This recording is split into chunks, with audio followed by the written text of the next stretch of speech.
ओम नमः शिवाय। शिवजी सदा सहाय। ओम नमः शिवाय। गुरुजी सदा सहाय। गुरुजी के चरणों में कोटि कोटि नमन। जय गुरुजी। संगत जी कैसे हैं सभी? आशा करती हूँ गुरुजी की कृपा सब पर बनी हुई होगी।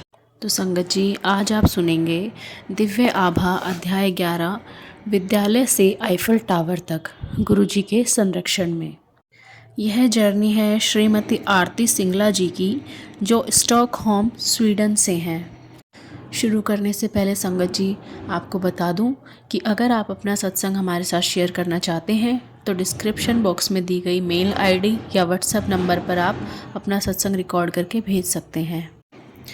तो चलिए संगत जी शुरू करते हैं दिव्य आभा अध्याय 11, जिसका शीर्षक है विद्यालय से आईफल टावर तक गुरुजी के संरक्षण में।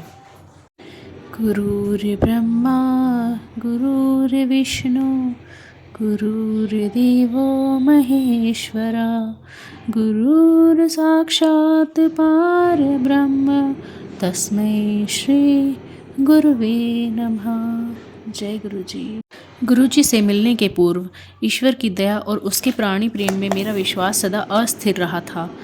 गुरु कृपा का शब्दों में वर्णन करना अति दुसाध्य कार्य है। जिस भांति परमात्मा प्रार्थनाओं का फल देते हैं, उसी प्रकार गुरुजी के सत्संगों में वक्ता और श्रोता दोनों को वरदान और असीम आनंद प्राप्त होता है। मैंने सुना है ईश्वर हमारे कर्मानुसार परिणाम देते हैं, किंतु मैंने गुरुजी को अपनी दिव्य ज्वाला में हमारे दुष्कर्मों को जलाते हुए देखा है। फलस्वरूप हम उस जीवन से उभर सके हैं जो उनके कोमल चरण स्पर्श कर कृतज्ञ हुए बिना जीना पड़ता। गुरुजी के प्रथम दर्शन के समय मैं 11वीं कक्षा में पढ़ती थी। यद्यपि मेरा जन्म पंजाब में हुआ था, उस समय हम नोएडा में रहते थे और मुझे पंजाबी भाषा का ज्ञान बिल्कुल नहीं था। अतः मुझे शब्द या गुरुजी का कथन बिल्कुल समझ नहीं आते थे। निस्संदेह प्रथम दर्शन पर मुझे कितना अच्छा प्रतीत हुआ, यह वर्णन करना बहुत कठिन है। मेरे प्रभु के शब्द मेरी वाणी में। अपने विद्यालय की वार्षिकोत्सव पर मुझे स्वागत भाषण देना था। यद्यपि मैं यह सदा से करती आई थी, इस बार मुख्य अतिथि अति वरिष्ठ अधिकारी थे। मेरे उपसंहार पर सब उपस्थित गणों ने तालियों की गड़गड़ाहट से मेरी प्रशंसा करी। मंच से उतरते ही सबने मेरी सराहना करी और बधाई के पुल बांध दिए। शिक्षकों और सहपाठियों ने अचरज भरे चेहरों से मुझे बताया कि भाषण देते हुए मुझ में परिवर्तन स्पष्ट झलक रहा था। उससे भी अधिक अचंभा तब हुआ जब मुख्य अतिथि का भाषण मेरे कहे हुए पर आधारित था। अंत में उन्होंने मेरे उपसंहार को महत्व देकर उससे ही अपना भाषण समाप्त किया। सबको यह आश्चर्यजनक प्रतीत हुआ, पर मुझे पता था कि गुरुजी की कृपा से ही यह संभव हो सका। वास्तव में जैसे ही मैंने अपना भाषण प्रारंभ किया, मुझ में एक अद्भुत ऊर्जा का संचार होने लगा और मैं अपने शब्दों में उत्तेजना भर सकी। इसके अतिरिक्त मैंने अपने विद्यालय में अनेक बार गुरुजी की पुष्पों भरी सुगंध का अनुभव किया है। जय गुरुजी। कक्षा 12 में सहायता। 12वीं कक्षा में पहुंचने पर अध्ययन का महत्व अधिक हो गया था। एक दिन प्रसाद देते समय गुरुजी ने मेरे विषय पूछे।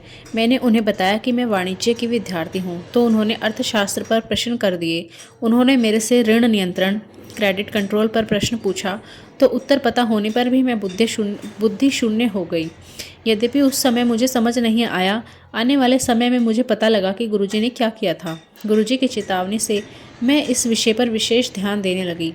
इसके बाद जो हुआ उसके लिए मैं तत्पर थी। वर्ष के उत्तरार्ध में हमारे अर्थशास्त्र की अध्यापिका चली गई और यह विषय स्वयं पढ़ना पड़ा।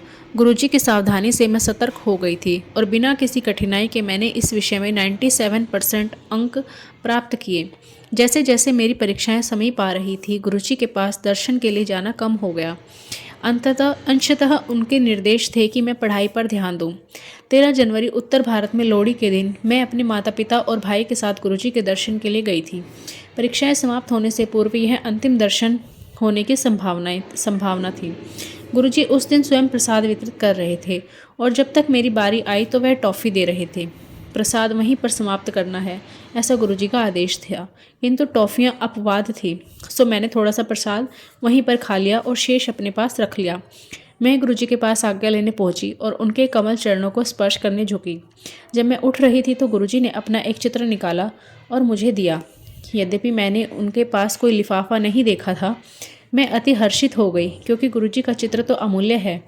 गुरुजी ने उस रात क्या किया था, उन घटनाओं पर घर लौटते ही चिंतन करने का अवसर मिला। उनके चित्र को अपने हाथों में पकड़े हुए मुझे आभास हुआ कि उसमें गुरुजी की सुगंध आ रही थी और यह परीक्षाएं समाप्त होने तक रही। मैं यह चित्र अपने साथ परीक्षा भवन में ले जाती थी। अंतिम परीक्षा समाप्त होते ही उसमें सुगंध आनी बंद हो गई, मानो गुरुजी ने अपने चित्र में परीक्षाओं के लिए ही विशेष धारा प्रवाहित करी थी। उस रात घर पहुंचने पर जब मैंने बची हुई टॉफ़ियाँ गिनी तो कुल 12 थी, प्रत्येक परीक्षा के लिए 2। गुरुजी के चित्र और इन टॉफ़ियों के साथ मैंने अपनी परीक्षाएं पूर्ण करी। कुछ अच्छे अंकों से उत्तीर्ण होकर दिल्ली के ही सबसे अच्छे महाविद्यालयों में से एक में प्रवेश कर पाने में मैं सफल रही। जय गुरुजी। प्रेम, आइसक्रीम और सबसे मनोहर जन्मदिन। एक दिन गुरुजी ने कुछ भक्तों के साथ गुड़गांव के एक होटल में जाने की योजना बनाई और मुझे भी साथ आने को कहा। कुछ ही देर में हम सब ब्रिस्टल होटल पहुंच गए। गुरुजी का पूरा ध्यान मुझ पर केंद्रित था क्योंकि मैं सबसे छोटी थी। गुरुजी ने तीव्र गति से होटल का चक्कर काटा और फिर बैठकर सबके लिए शीतल पेय मंगवाए। उसके साथ ही कुछ खाने का आहार आया और बाद में आइसक्रीम भी आई। हमने अविस्मरणीय समय व्यतीत किया। निकलते हुए कारों में चढ़ने के समय गुरुजी ने विशेष रूप से मेरी पूछताछ की और यह ध्यान रखा कि मैं सही प्रकार से उनके स्थान तक पहुंच सकूं।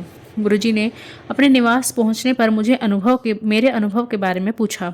वह तो अति निराला ही रहा था। गुरुजी ने मेरे से यह भी पूछा कि क्या मैंने आइसक्रीम खाई थी। गले में कष्ट होने के कारण मैंने नहीं खाई थी। गुरुजी ने कहा कि आइसक्रीम खाने से मेरा गला ठीक हो जाता। कालांतर में मुझे पता लगा कि गुरुजी ने मेरे गले का कष्ट समाप्त कर दिया था।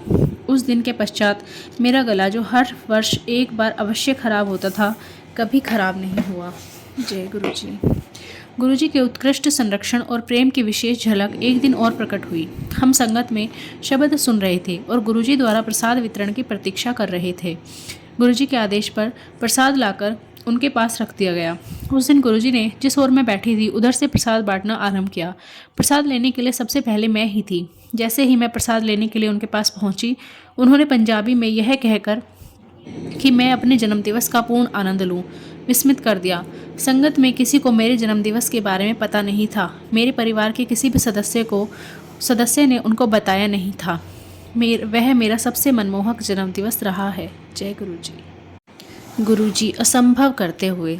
दिल्ली विश्वविद्यालय से स्नातक में उत्तीर्ण होने के बाद मैं कुछ नहीं कर रही थी। गुरुजी ने मुझे सिम्बियोसिस, एक प्रमुख संस्था से पत्राचार द्वारा MBA करने के निर्देश दिए। मैं अंतिम समय में प्रपत्र भरकर प्रवेश पाने में सफल रही। परीक्षाओं के लिए मैंने दक्षिणी दिल्ली केंद्र अपना प्रथम विकल्प दिया था, किंतु दुर्भाग्य से मुझे दिल्ली के दूसरे छोर पर केंद्र मिला। मेरे पिता ने अंतरण के लिए आवेदन दिया, पर पुणे से उत्तर मिला कि एक बार केंद्र निर्धारित होने पर उसे बदलना संभव नहीं है। प्रतिदिन परीक्षाओं के कारण मेरा एक दिशा में 45 किलोमीटर यात्रा करना संभव नहीं था। अतः निर्णय लिया गया कि मैं अपने दादा दादी के पास रहूं, जो उस केंद्र से 10-15 किलोमीटर दूर रहते थे। नोएडा में उनके पास रहने से मेरा गुरुजी के पास जाना असंभव था। किसी प्रकार से मैंने पहली परीक्षा तो दे दी, किंतु मैं इतना दुखी थी कि मेरा मन शेष परीक्षाओं को छोड़ने का बन रहा था। मैं रोई और गुरुजी द्वारा किसी प्रकार से इस स्थिति से निकालने की प्रतीक्षा में रही। उसके पश्चात जो हुआ उसकी कल्पना भी नहीं की थी। अगले दिन जब सब परीक्षा में मग्न थे, एक अधिकारी ने आकर घोषणा की कि क्या कोई परीक्षार्थी अपना केंद्र बदलने में इच्छुक है, और उनकी सूची में दक्षिणी दिल्ली केंद्र का नाम भी था। मैं तो उछल पड़ी और तुरंत अपना नाम लिखवा दिया। परीक्षा के अंत में उस अधिकारी के पास जाने पर उसने बताया कि अधिक परीक्षार्थियों के कारण इस केंद्र पर स्थान की कमी थी और मेरा आवेदन स्वीकार हो गया था। अब मैं परीक्षाएं होते हुए भी गुरुजी के दर्शन कर सकती थी। गुरुजी कहने था, और कौन ऐसा कर सकता था। गुरुजी की शक्तियों को समझ पाना हमारी बुद्धि के वश की बात नहीं है। उनके कार्य तो तर्क को भी मात देते हैं। जय गुरुजी। एक बार गुरुजी की संगत में भूकंप आ गया। पहले तो सब बैठे रहे, पर जब वह कुछ देर तक आता रहा तो कुछ हलचल आरंभ हो गई। यह देखकर अटल बैठे गुरुजी ने अपने मोड़ कर रखे हुए दोनों पैर पृथ्वी पर रख दिए और कंपन तुरंत बंद हो गए। एक दिन गुरुजी कुछ नए अनुयायियों के साथ, जिनमें मैं भी थी, बड़े मंदिर गए थे। मुख्य द्वार पर निर्माण कार्य प्रगति पर था और सुविधा के लिए ईंटों पर एक लकड़ी का फट्टा रख दिया गया था। हमने फट्टे पर चलकर प्रवेश किया, किंतु गुरुजी ने गीले सीमेंट पर चलकर प्रवेश किया। हम यह देखकर अति अचंभित हुए कि उनके चलने के कोई चिन्ह नहीं थे, किंतु जब हमने उस स्थान पर बहुत हल्के से उंगली लगाई तो उसके भी निशान बन रहे थे। जय गुरुजी। 15 दिन में विवाह। एक बार गुरुजी की शरण में आने पर वह हमारी सब चिंताओं और कष्टों का निवारण करते हैं।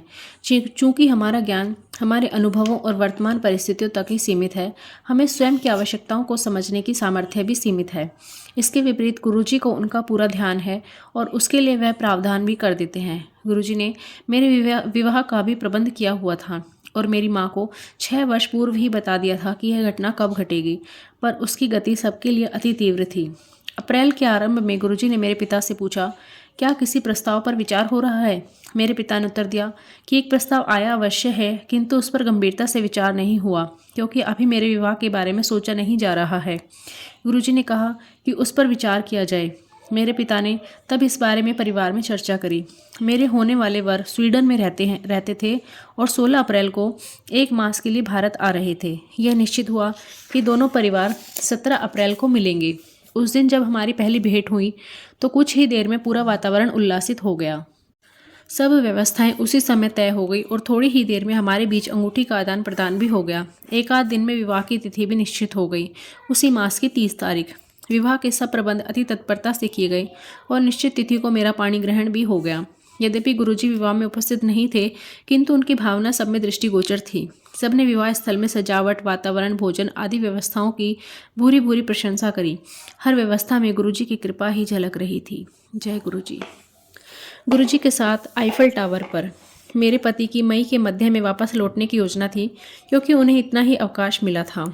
15 दिन में मेरे लिए पारपत्र और वीज़ा दोनों मिलना नितांत कठिन था। यथाशीघ्र स्वीडन के दूतावास को आवेदन किया गया, परंतु उन्होंने बताया कि सब आवेदन स्वीकृति के लिए स्वीडन भेजे जाते हैं और उसके पश्चात यहाँ से वीज़ा दिया जाता है। अतः मेरे पति सुशील को अकेले ही स्वीडन जाना पड़ा।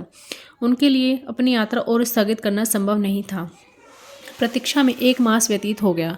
स्वीडन में उन्होंने भी दूतावास में शीघ्रता करने के लिए निवेदन किया।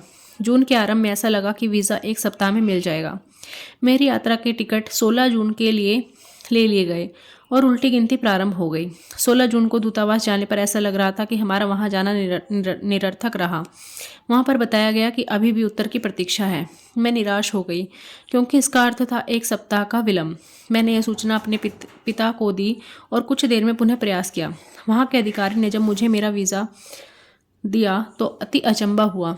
अति प्रसन्न होकर मैंने यह सूचना अपने पिता को दी। आश्चर्य की बात थी कि उन्हें कोई अचरज नहीं हुआ। बाद में मेरे पिता ने मुझे बताया कि गुरुजी ने मेरी सूचना आने से 15-20 मिनट पहले ही उन्हें वीज़ा मिलने की बात से अवगत करा दिया था। मैं समझ गई थी कि उस दिन गुरुजी के हस्तक्षेप के बिना वीज़ा मिलना असंभव था।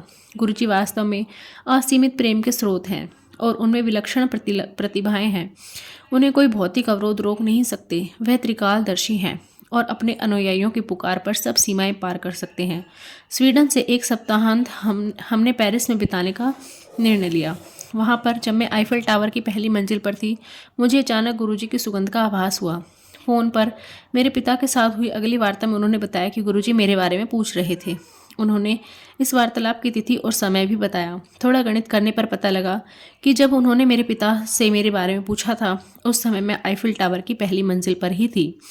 गुरुजी के साथ मेरे अनुभवों का वर्णन करना एक गूंगी महिला द्वारा मिठास के वर्णन सदृश है। वह मेरे लिए क्या है और मेरे जीवन में उनका क्या अर्थ है, ये शब्दों में व्यक्त करना मेरे लिए संभव नहीं है।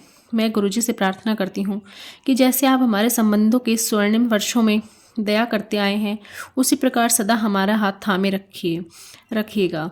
कहते हैं कि पारस लोह धातु को छूने मात्र से उसे स्वर्ण में परिवर्तित कर देता है, पर गुरुजी तो पत्थर को हीरे में बदल देते हैं।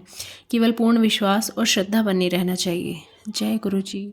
शुक्राना गुरुजी, अनंतम अनंतम शुक्राना गुरुजी। तो संगत जी, कैसा लगा आज का अध्याय?